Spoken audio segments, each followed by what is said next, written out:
Hello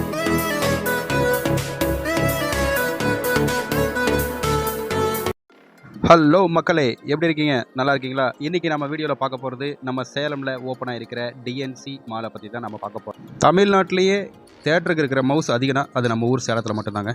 ஆக்சுவலாக வந்து 3 தேட்டர்னு ஒன்று இருந்தது. 3 தேட்டர், சப்னா, சந்தோஷ், சாந்தம். அப்பையிலேருந்து ஆரம்பித்து இப்போ வரைக்கும் தேட்டருக்கு மக்கள் கொடுக்குற வரவேற்பு பயங்கரமாக இருக்குன்னா அது சேலத்தில் மட்டும்தான்.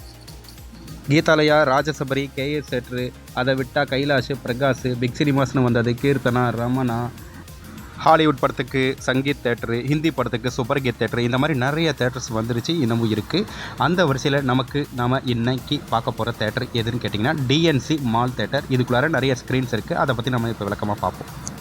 டிஎன்சி மாலில் மொத்தமாக 4 ஸ்க்ரீன் இருக்குங்க. Ripple, space, skyline, woods. இந்த சில வருஷமாக தமிழ் படங்கள் எதுவுமே அவ்வளோ சூப்பர் ஹிட் படங்களாக வரல. எல்லாமே ஓரளவுக்கு ஓகே மூவிஸாக தான் வந்துட்டுருக்கு. இருந்தாலும் மக்கள் ஏன் தேட்டருக்கு வராங்கன்னா, தேட்டர் ஆம்பியன்ஸ் ரொம்ப நல்லா இருந்ததுன்னா அதை ரொம்பவே மக்கள் விரும்புகிறாங்க. கொஞ்சம் ஒரு 3 ஹவர்ஸ் வந்து ஃபேமிலியோடு ஸ்பெண்ட் பண்ணுறதுக்கு ஒரு நல்ல இடமா இது கண்டிப்பாக இருக்குங்க. நீங்கள் தாராளமாக வரலாங்க. இந்த நம்ம டிஎன்சி மால் தேட்டரில் ஃபஸ்ட்டு மூவியாக இந்தியன் 2 மூவி தான் போட்டிருந்தாங்க. நாங்கள் அதுக்காக தான் போயிருந்தோம். சென்னையில் இருக்கிற பெரிய பெரிய மால்ஸுக்கே டஃப் கொடுக்குற அளவுக்கு ரொம்பவே நல்ல இன்டீரியர் ஒர்க்காக பண்ணியிருக்காங்க. நீங்களே பாருங்கள் இந்த வீடியோவில் எவ்வளோ அழகாக லைட்டிங்ஸ்லாம் செட் பண்ணியிருக்காங்க. ஓ அட டேய் நான் மறந்தே போயிட்டேன்டா. அந்த தங்கத்தை கூட்டிகிட்டு வாங்கடா திரும்ப ஒரு தடவை வீடியோவில். பெரிய பெரிய மெட்ரோ சிட்டியில் ஆரம்பித்து இப்போ நம்ம ஊர் வரைக்கும் வந்துருச்சிங்க. Star bugs coffee. உங்கள்கிட்ட நிறையா பணம் இருந்ததுன்னா போயிட்டு ஒரு காஃபி குடிச்சிட்டு அழகாக ஒரு ஃபோட்டோ எடுத்து இன்ஸ்டாகிராமில் போட்டுக்கோங்க. ஏப்பா சொல்லிட்டேன்ப்பா. இப்போ நம்ம கதைக்குள்ளார போகலாங்க. இப்போ பார்த்தீங்கன்னா இது விட்டேன் டிஎன்சி மால் இருக்கு இல்லைங்களா. டிஎன்சி மால் வந்து ரொம்ப நல்லா இன்டீரியர் ஒர்க்லாம் பண்ணியிருக்காங்க, நல்லா லைட்டிங்லாம் பண்ணியிருக்காங்க. மற்ற தேட்டரில் இல்லாத ஒரு சிறப்பம்சம் என்னென்னா இங்கே பிளேயிங் ஏரியா இருக்குங்க. கிட்ஸு கூட வந்தீங்கன்னா நல்லா ப்ளே பண்ணுறதுக்கு ஒரு ஏரியாவும் கொடுத்துருக்காங்க.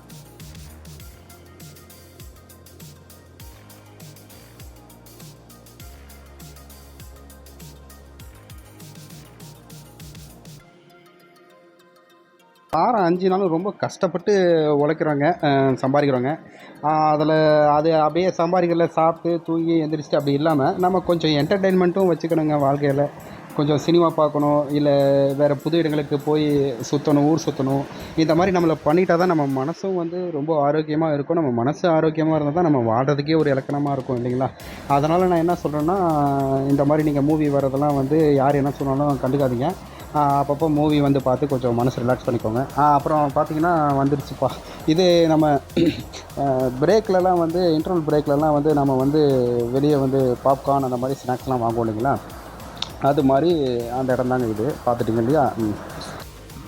நான் முதலே சொல்லியிருந்தேன் இல்லையா 4 ஸ்க்ரீனு. அந்த 4 ஸ்க்ரீனை தாங்க உங்களுக்கு சுற்றி காட்டிகிட்டு இருக்கேன். அப்படியே பாருங்கள், நிறையா அந்த ஸ்க்ரீனுக்குரிய பேர் அதெல்லாம் மேலே தெரியுது பாருங்கள். அந்த 4 ஸ்க்ரீன் தான் இது. நீங்கள் பார்த்துட்டிங்கன்னா வரும்போது கொஞ்சம் யூஸ்ஃபுல்லாக இருக்கும் இல்லையா, அதுக்காக தான் காட்டிகிட்டு இருக்கேன். காஃபி, பாப்கார்னு எது வேணுமோ நீங்கள் வாங்கி சாப்பிட்லாம். ஆனால் கொஞ்சம் காஸ்ட்லியாக தாங்க இருக்கும். அது படத்துக்குன்னு வரும்போது கொஞ்சம் ப்ரிப்பேர் பண்ணி எடுத்துகிட்டு வந்துடுங்க. வேறு என்ன பண்ணுறது, சாப்பிட்டு தானே ஆகணும். டிஎன்சி மால் ஒன்றும் புதுசு இல்லைங்க. ஆல்ரெடி இவங்க வந்து தருமபுரியில் டிஎன்சி மால் கட்டி அதில் ஒரு கலக்கிட்டு தான் இப்போ சேலத்துக்கு என்ட்ரி ஆகிருக்காங்க. இங்கே டிஸ்பிளேக்கு பார்த்தீங்கன்னா ஓல்டு தேட்டர்லாம் இருக்கும் இல்லையா, ப்ராஜெக்டரில் மூவி போடுவாங்க இல்லையா, அது வந்து டிஸ்பிளேக்கு வச்சுருக்காங்க. நம்ம அதை வேணால் பார்க்கலாம். அப்படியே ஒரு மியூசியத்தில் வச்சுருக்கிற மாதிரி அப்படியே அழகாக வச்சுருக்காங்க. அதை நீங்கள் வியூவுக்காக வச்சுருக்காங்க, அதை நீங்கள் பாருங்கள். அதுதான் சொல்லிட்டேனடா, ஏன்டா இதையே இவ்வளோ நேரம் ரவுண்ட் அடிக்கிறீங்க. அதோட ஸ்பெக்ஸ்லாம் போட்டிருக்காங்க. அந்த projector old cinema theatre format இருக்கு இல்லையா, அதோட எப்படி அது ரன் பண்ணாங்க அதெல்லாம் போட்டிருக்காங்க. அதெல்லாம் நீங்கள் அதாவது இன்டர்வல் பிரேக்கில் வந்தீங்கன்னா அப்படியே நீங்கள் பார்க்கலாம். இந்த படத்துக்கு முன்னாடி டைம் இருந்ததுன்னா அப்படியே இது நீங்கள் படித்து பார்த்து தெரிஞ்சுக்கலாம். பழைய டெக்னாலஜியை தெரிஞ்சுக்கிறது ஒரு டைம் பாஸ்தானே. பாருங்கள், திரும்பவும் அதே இடத்துக்கு வந்துட்டான் டைம். ஆக்சுவலாக பார்த்தீங்கன்னா இங்கே ப்ரைஸ்லாம் ஓரளவுக்கு காஸ்ட்லியாக தாங்க இருக்கும். அதை பார்த்துக்குங்க. மசாலாலாம் காட்டுறான் யாடே. இந்த பாப்கார்ன் வாங்கிட்டிங்கன்னா இங்கே ஓரத்தில் மசாலா இருக்குங்க. சைனீஸ் ஃப்ளேவர் இருக்குது, அப்புறம் இது என்ன ஃப்ளேவர், இந்த ஃப்ளேவர் இருக்குது. இந்த ஃப்ளேவர்லாம் மிக்ஸ் பண்ணி நீங்கள் பாப்கார்னை நல்லா சாப்பிட்லாங்க. அடுத்தது மசாலாவா. ஆனால் ஒன்று அடிச்சிக்க முடியாதுங்க, ஸ்க்ரீன் கிளாரிட்டி வேறு லெவலுங்க. இங்கே டிக்கெட் ரேட்ஸ்லாம் பார்த்தீங்கன்னா விஐபி சீட்னு ஒன்று இருக்குது. அது பார்த்தீங்கன்னா உங்களுக்கு 400 ருபீஸ் வரும். அதை விட்டிங்கன்னா ப்ரீமியம் டிக்கெட்னு இருக்குது, அது 190 ருபீஸ் வரும். ஸ்லீப்பிங் சீட்னு ஒன்று இருக்குது, சூப்பராக இருக்காது. அது நான் உங்களுக்கு வீடியோவில் காட்டுறேன் பாருங்கள். அது பார்த்தீங்கன்னா உங்களுக்கு 150 வரும். அப்புறம் டிக்கெட் ரேட்ஸ்லாம் பார்த்தீங்கன்னா ஒரு மால் தேட்டரில் என்ன ரேட்டில் இருக்கணுமோ அதே ரேட்டில் தான் இருக்குது. அது ஒன்றும் இஷ்யூஸ் கிடையாது. ஆனால் பார்க்கிங் நீங்கள் மற்ற மால்ஸில் பார்க்கிங்க்குன்னா நிறையா சார்ஜ் பண்ணுவாங்க. இங்கே வந்து பார்க்கிங் 30 ருபீஸ் பண்ணுறாங்க. இது வந்து ஸ்டார் பக்ஸுக்கும் நம்ம டிஎன்சி மால் சினிமாஸ் பார்க்க வரவங்களுக்கும் சேர்த்தி தானே 30 ருபீஸ் பார்க்கிங் சார்ஜ் பண்ணுறாங்க.